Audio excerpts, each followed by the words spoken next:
ট্রাম্পের হুমকির পর ইরানের কয়েকটি শহরে যুক্তরাষ্ট্রের হামলা জবাবে কুয়েত ও বাহরাইনে মার্কিন স্থাপনায় আঘাতের দাবি আইআরজিসির। হরমুজ প্রণালী বন্ধ ঘোষণা। যুদ্ধবিরতি লঙ্ঘন করে লেবাননে ইসরায়েলি হামলায় নিহত ১৬, ধ্বংসস্তূপে পরিণত একাধিক গ্রাম। আন্তর্জাতিক আইন লঙ্ঘনের অভিযোগ তদন্তে বিশেষ দল পাঠাচ্ছে জাতিসংঘ। ইউক্রেনের খেরসনে রুশ হামলায় নিহত এক, রাশিয়ার বেলগোরোদে জেলেনস্কি বাহিনীর পাল্টা আক্রমণে একজনের প্রাণহানি। ৩২৬টি ড্রোন ভূপাতিতের দাবি মস্কোর। পশ্চিমবঙ্গে তৃণমূলের রাজনৈতিক সংকট ঘিরে নতুন জল্পনা। মমতা বন্দ্যোপাধ্যায়কে কংগ্রেসে ফেরার প্রস্তাব সোনিয়া গান্ধীর, দাবি ভারতীয় গণমাধ্যমের।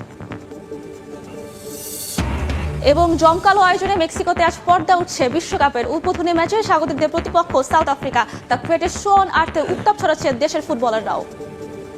ডোনাল্ড ট্রাম্পের হুমকির পর ইরানে আবারও হামলা চালিয়েছে যুক্তরাষ্ট্র। বন্দর আব্বাস সহ কয়েকটি শহরে বিস্ফোরণের শব্দ শোনা গেছে। জবাবে কুয়েত বাহরাইনে মার্কিন ঘাঁটিতে আঘাত এবং হরমুজে দুটি জাহাজে হামলার দাবি করেছে ইরানের বিপ্লবী গার্ড বাহিনী। একই সঙ্গে হরমুজ প্রণালী আবারও বন্ধের ঘোষণা দিয়েছে তেহরান। বুধবার রাতে ইরানে আবারও হামলা চালায় যুক্তরাষ্ট্র। মার্কিন প্রেসিডেন্ট ডোনাল্ড ট্রাম্পের কঠোর হুমকির পরপরই বন্দর আব্বাস সহ ইরানের কয়েকটি শহরে বিস্ফোরণের খবর পাওয়া যায়। মার্কিন সামরিক বাহিনী সেন্ট্রাল কমান্ড সেন্টকম নিশ্চিত করে, প্রেসিডেন্টের নির্দেশনায় ইরানের একাধিক লক্ষ্যবস্তুতে অভিযান চালানো হয়েছে। মার্কিন হামলার পর রাজধানী তেহরানের পশ্চিমাঞ্চলে আকাশ প্রতিরক্ষা ব্যবস্থা সক্রিয় করা হয়। তবে এখন পর্যন্ত হতাহত বা ক্ষয়ক্ষতির কোনো নির্দিষ্ট তথ্য প্রকাশ করা হয়নি।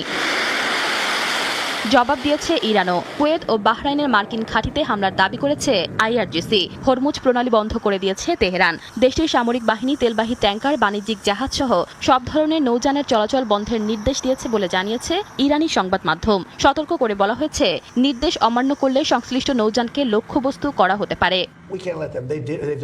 এর আগে ওয়াশিংটনে সাংবাদিকদের ট্রাম্প বলেন, আগের দিন ইরানে কঠোর আঘাত হানা হয়েছে এবং আরও হামলা চালানো হবে। একই ধরনের বার্তা দেন মার্কিন সমরমন্ত্রী পিট হেগসেথও। অন্যদিকে ইরানের প্রেসিডেন্ট মাসুদ পেজেশকিয়ান বলেছেন, যে কোনো চাপ বা হুমকির বিরুদ্ধে কঠোরভাবে দাঁড়াবে তেহরান। যুক্তরাষ্ট্র ও ইরানের মধ্যে উত্তেজনা নতুন করে বাড়ে মঙ্গলবার। হরমুজ প্রণালীতে একটি মার্কিন সামরিক হেলিকপ্টার ভূপাতিত হওয়ার পর ইরানের বিভিন্ন স্থাপনায় হামলা চালায় যুক্তরাষ্ট্র। জবাবে জর্ডান, কুয়েত ও বাহরাইনে মার্কিন ঘাঁটি লক্ষ্য করে ক্ষেপণাস্ত্র ও ড্রোন হামলা চালায় ইরান। তবে চলমান উত্তেজনার মধ্যেও দুই দেশকে আলোচনার টেবিলে ফেরাতে কূটনৈতিক তৎপরতা অব্যাহত রয়েছে। এরই অংশ হিসেবে কাতারের একটি প্রতিনিধি দল তেহরানে সফর করেছে। দক্ষিণ লেবাননে ভয়াবহ ইসরায়েলি হামলায় প্রাণ হারিয়েছেন অন্তত ১৬ জন, আহত হয়েছেন আরও ১৭ জন। টাইর, বেকা উপত্যকা ও নাবাতি জুড়ে বিস্তৃত হামলায় ধ্বংসস্তূপে পরিণত হয়েছে একাধিক শহর ও গ্রাম। আবারও বাস্তুচ্যুতি, আতঙ্ক আর ধ্বংসযজ্ঞ ছড়িয়ে পড়েছে উপকূল থেকে সীমান্ত পর্যন্ত। এদিকে লেবাননের যুদ্ধাপরাধ সহ আন্তর্জাতিক আইন লঙ্ঘনের অভিযোগ তদন্তে বিশেষ দল পাঠাচ্ছে জাতিসংঘ।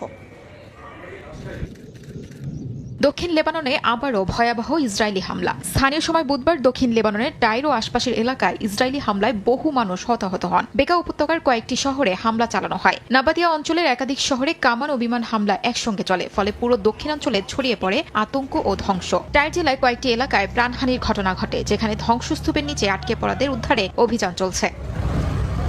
টাইর শহরে আলবাস ফিলিস্তিনি শরণার্থী শিবির ও ঘনবসতিপূর্ণ আবাসিক এলাকাকে লক্ষ্য করে হামলা চালানো হয়েছে বলে জানায় স্থানীয় সংবাদ মাধ্যম। শহরের উপকূলীয় ও খ্রিস্টান অধ্যুষিত এলাকায় ড্রোন টহল ও নতুন হামলার আশঙ্কায় হাজার হাজার মানুষ আটকে পড়েন। জাতিসংঘের তথ্য অনুযায়ী টাইরে প্রায় ২৮,০০০ ফিলিস্তিনি শরণার্থী বসবাস করেন, যাদের মধ্যে বড় অংশই এখন বাস্তুচ্যুত। মানবাধিকার বিশ্লেষকদের মতে, নিরাপদে সরিয়ে নেওয়ার সুযোগ না থাকায় পরিস্থিতি আন্তর্জাতিক মানবিক আইন নিয়েও প্রশ্ন তুলছে। এদিকে দক্ষিণ লেবাননে স্থল অভিযানের সময় সন্দেহভাজন কয়েকজনকে আটক করে ইসরায়েলে নিয়ে গেছে নেতানিয়াহু বাহিনী। সেনাবাহিনীর দাবি, সম্ভাব্য হুমকি যাচাইয়ের জন্য তাদের জিজ্ঞাসাবাদ করা হচ্ছে। তবে আটক ব্যক্তিদের পরিচয় বা অবস্থান সম্পর্কে বিস্তারিত কিছুই জানানো হয়নি। এ ধরনের অভিযানকে কেন্দ্র করে সীমান্ত অঞ্চলে নতুন করে উত্তেজনা আরও বাড়ছে, যেখানে স্থানীয়দের মধ্যে ভয় ও অনিশ্চয়তা ছড়িয়ে পড়ছে। অন্যদিকে জাতিসংঘ মানবাধিকার দফতর জানিয়েছে, লেবাননের যুদ্ধ চলাকালে আন্তর্জাতিক আইন লঙ্ঘনের অভিযোগ তদন্তে একটি দল পাঠানো হবে। সংস্থাটির মতে, সংঘাতের সব পক্ষের কর্মকাণ্ড মূল্যায়ন করে একটি পূর্ণাঙ্গ প্রতিবেদন প্রকাশ করা হবে। একই সঙ্গে যুক্তরাষ্ট্র ও ইরানের মধ্যে সম্ভাব্য সমঝোতা আলোচনার প্রেক্ষাপটে লেবানন ইস্যুতে ওয়াশিংটনের অবস্থান কিছুটা নমনীয় হতে পারে বলে বিশ্লেষকদের ধারণা। যুদ্ধবিরতির পরও ক্রমাগত হামলা, বিপুল প্রাণহানি এবং খাদ্য সংকট পরিস্থিতি আরও জটিল করে তুলছে। গাজায় ইসরায়েলি হামলায় 3 জন নিহত হয়েছেন এবং আহত হয়েছেন আরও 5 জন। এদিকে ইসরায়েলি সেনাবাহিনীর দাবি, হামলায় হামাসের আর্থিক নেটওয়ার্কের 2 শীর্ষ সদস্য নিহত হয়েছেন। বিদেশে চিকিৎসা নিতে চাওয়া হাজারো ফিলিস্তিনিকে বাধা দেওয়া এবং সীমান্ত বন্ধের কারণে মানবিক সংকট তীব্র হয়েছে। পশ্চিম তীরে বসতি স্থাপনকারীদের সহিংসতার বিরুদ্ধে সমন্বিত নিষেধাজ্ঞা আরোপ করেছে 6টি দেশ। গাজায় চলমান যুদ্ধ পরিস্থিতিতে মৃতের সংখ্যা বেড়েই চলছে। ঘোষিত যুদ্ধবিরতির পরও হামলা অব্যাহত থাকায় শত শত প্রাণহানি ঘটছে। গাজার স্বাস্থ্য মন্ত্রণালয় জানিয়েছে 24 ঘন্টায় বেশ কয়েকজন হতাহতের ঘটনা ঘটেছে। এদিকে ইসরায়েলি সেনাবাহিনী দাবি করেছে হামাসের আর্থিক নেটওয়ার্কের কয়েকজন শীর্ষ সদস্য উত্তর গাজার এক হামলায় নিহত হয়েছেন। সেনাবাহিনী জানায় তারা সামরিক শাখায় কোটি কোটি ডলারের অর্থ প্রবাহ পরিচালনায় যুক্ত ছিলেন। তবে এই দাবির পক্ষে কোনো প্রমাণ দেওয়া হয়নি। অভিযানটি শিন বেটের সমন্বয়ে পরিচালিত হয়েছিল বলে জানানো হয়। এছাড়াও গাজা থেকে চিকিৎসার প্রয়োজনে বিদেশে যেতে চাওয়া প্রায় 17,000 ফিলিস্তিনিকে বাধা দেওয়ার অভিযোগও উঠেছে ইসরায়েলের বিরুদ্ধে। সীমান্ত ক্রসিং বন্ধ ও খোলার অনিশ্চয়তার কারণে রোগীদের জীবন ঝুঁকির মুখে পড়ছে বলে জানায় স্বাস্থ্য কর্তৃপক্ষ। মানবিক সহায়তা প্রবেশ ও রোগী সরানোর প্রধান পথগুলো সীমিত হওয়ায় দ্রুত সব সীমান্ত খোলার আহ্বান জানিয়েছে আন্তর্জাতিক সংস্থাগুলো। অধিকৃত পশ্চিম তীরে অভিযান অব্যাহত রেখেছে ইসরায়েলি বাহিনী। বেথলেহেমের হুসান গ্রাম থেকে বেশ কয়েকজন সহ নাবলুস ও জেনিন অঞ্চলে একাধিক গ্রেফতারের খবর পাওয়া গেছে। রামাল্লার পশ্চিমে অভিযান চলাকালে মারধর ও আটকের অভিযোগও উঠেছে। পাশাপাশি দীর্ঘ 18 মাস আটক থাকার পর চিকিৎসক হুসাম আবু সাফিয়ার আদালতে উপস্থিতির একটি ছবি প্রকাশ্যে আসে, যেখানে তাকে দুর্বল অবস্থায় দেখা যায়, যা নতুন করে উদ্বেগ তৈরি করেছে। এদিকে পশ্চিম তীরে বসতি স্থাপনকারীদের সহিংসতার জবাবে যুক্তরাজ্য, ফ্রান্স, কানাডা, অস্ট্রেলিয়া, নিউজিল্যান্ড ও নরওয়ে সমন্বিত নিষেধাজ্ঞা আরোপের ঘোষণা দিয়েছে। 6টি সংস্থা ও কয়েকজন ব্যক্তির বিরুদ্ধে অর্থনৈতিক ও ভ্রমণ নিষেধাজ্ঞা এসেছে, যার মধ্যে ইসরায়েলের অর্থমন্ত্রীকেও তালিকাভুক্ত করেছে ফ্রান্স। জাতিসংঘের তথ্য অনুযায়ী চলতি বছরে 800-এর বেশি সহিংস ঘটনার প্রভাব পড়েছে 200-টিরও বেশি সম্প্রদায়ে, যা পরিস্থিতিকে আরও জটিল করে তুলছে। ইউক্রেনের দক্ষিণাঞ্চলীয় শহর খেরসনে রুশ হামলায় অন্তত 1 জন নিহত এবং 25 জন আহত হয়েছেন। পাল্টা হামলায় রাশিয়ার বেলগরোদ অঞ্চলে 1 জন নিহত এবং আরও 2 জন আহত হন। ফলে সীমান্তের দুই পাশেই বেসামরিক মানুষের নিরাপত্তা নিয়ে নতুন উদ্বেগ তৈরি হয়েছে। রাশিয়ার প্রতিরক্ষা মন্ত্রণালয়ের দাবি, এক রাতে 326টি ইউক্রেনীয় ড্রোন ভূপাতিত করা হয়েছে। কূটনৈতিক উত্তেজনার মধ্যেও রাশিয়া ইউক্রেন পাল্টাপাল্টি হামলা অব্যাহত রয়েছে। ইউক্রেনের দক্ষিণাঞ্চলীয় শহর খেরসনে রুশ হামলায় বেশ কয়েকজনের হতাহতের ঘটনা ঘটেছে। একই সময় ডিনেপ্রো, সুমি, খার্কিভ, জাপোরিজিয়া, ওডেসা অঞ্চলেও হামলার খবর পাওয়া গেছে। পাল্টা হামলায় রাশিয়ার সীমান্তবর্তী বেলগোরোদ অঞ্চলে একটি ইউক্রেনীয় এফপিভি ড্রোন গাড়িতে আঘাত করলে কয়েকজন হতাহত হন। ফলে সীমান্তের দুপাশেই বেসামরিক মানুষের নিরাপত্তা নিয়ে নতুন উদ্বেগ তৈরি হয়েছে। এদিকে রাশিয়া অধিকৃত ক্রিমিয়ায় সেভাস্তোপোলের ঐতিহাসিক জাদুঘরে ইউক্রেনীয় ড্রোন হামলায় আগুন লাগে এবং ভবনের অংশ ক্ষতিগ্রস্ত হয়। রাশিয়া নিযুক্ত প্রশাসন এটিকে শুধু একটি জাদুঘর নয়, বরং রুশ প্রতিরোধের প্রতীক হিসেবে উল্লেখ করেছে। একই সময় ইউক্রেন দাবি করেছে তারা মারিউপোলের বন্দরের গুরুত্বপূর্ণ সামরিক ও জ্বালানি অবকাঠামোতে সফলভাবে হামলা চালিয়েছে, যা রাশিয়ার সরবরাহ ব্যবস্থাকে দুর্বল করতে পারে। সাম্প্রতিক ড্রোন হামলার প্রভাব এখন ক্রিমিয়ার দৈনন্দিন জীবনেও পড়তে শুরু করেছে। স্থানীয় প্রতিবেদনে বলা হয়েছে, জ্বালানি সরবরাহে চাপ তৈরি হওয়ায় সাধারণ মানুষের জন্য পেট্রোল বিক্রি সীমিত করা হয়েছে এবং জরুরি সেবার জন্য মজুদ সংরক্ষণ করা হচ্ছে। অন্যদিকে রাশিয়ার প্রতিরক্ষা মন্ত্রণালয় দাবি করেছে, এক রাতেই 326টি ইউক্রেনীয় ড্রোন ভূপাতিত করা হয়েছে। তবে বিভিন্ন সূত্র বলছে কয়েকটি তেল শোধনাগার ও শিল্প স্থাপনায় আগুন লাগার ঘটনা ঘটেছে।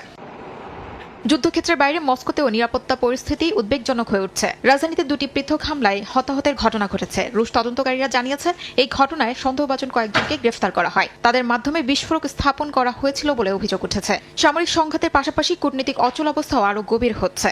ইউক্রেনের প্রেসিডেন্ট ভলোদিমির জেলেনস্কি সম্প্রতি রুশ প্রেসিডেন্ট ভ্লাদিমির পুতিনের সঙ্গে সরাসরি বৈঠকের প্রস্তাব দিলে তা প্রত্যাখ্যান করে। আর ক্রেমলিন অভিযোগ করছে, ইউক্রেন শান্তি আলোচনার পরিবেশ নষ্ট করেছে। ভারতের পশ্চিমবঙ্গে তৃণমূল কংগ্রেসের রাজনৈতিক সংকট ঘিরে এবার নতুন জল্পনা। ভারতীয় গণমাধ্যমের দাবি, মমতা বন্দ্যোপাধ্যায়কে কংগ্রেসে ফেরার প্রস্তাব দিয়েছেন সোনিয়া গান্ধী। প্রায় 3 দশক আগে কংগ্রেস ছেড়ে নিজের হাতে তৃণমূল গড়েছিলেন মমতা। আর এখন দলীয় ভাঙন, নেতৃত্ব সংকট ও দুর্নীতির অভিযোগের চাপে সেই দলই অস্তিত্বের লড়াইয়ে। বিস্তারিত জানাচ্ছেন সুব্রত আচার্য। 5 পয়েন্ট पे সদ্য অনুষ্ঠিত বিধানসভা নির্বাচনে ভরাডুবির পর তৃণমূল কংগ্রেসের ভেতরেই শুরু হয়েছে নেতৃত্ব নিয়ে তীব্র অসন্তোষ।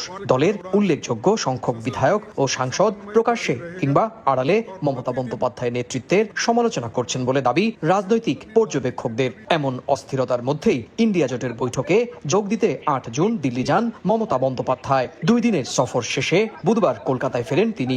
এর আগের দিনই কলকাতায় তার বাসভবন ও অভিষেক বন্দ্যোপাধ্যায়ের কার্যালয়ে সিআইডি তল্লাশি নতুন করে রাজনৈতিক চাপ বাড়িয়েছে।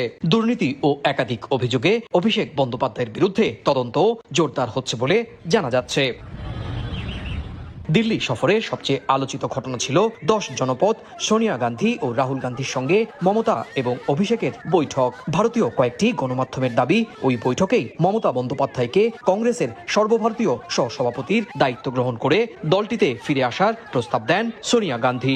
যদিও এ বিষয়ে কংগ্রেসের শীর্ষ নেতৃত্ব কিংবা তৃণমূল কংগ্রেস কেউই আনুষ্ঠানিকভাবে মুখ খোলেননি। দুজন শীর্ষ নেত্রী বর্তমান পরিস্থিতি নিয়ে আলোচনা করেছেন, সেখানে আলাদা করে এই মুহূর্তে এখান থেকে কোনো মন্তব্য করার কোনো অবকাশ নেই। তৃণমূলের এই দুর্বল অবস্থাকে রাজনৈতিকভাবে কাজে লাগাতে শুরু করেছেন মমতা বিরোধী শিবিরও। বিধানসভায় বিরোধী দলনেতা ঋতব্রত বন্দ্যোপাধ্যায় এদিন সাংবাদিকদের সঙ্গে কথা বলতে গিয়ে মমতা ও অভিষেককে কটাক্ষ করেন। তার দাবি, দীর্ঘদিনের সাংগঠনিক সংকট এবং নেতৃত্বের ব্যর্থতার ফলেই আজকের এই পরিস্থিতি। সংনির্ভর সংগঠন, সং আছে কিন্তু গঠন নেই, তার ফল আউট হচ্ছে এই মালা রায়, সায়নী ঘোষ।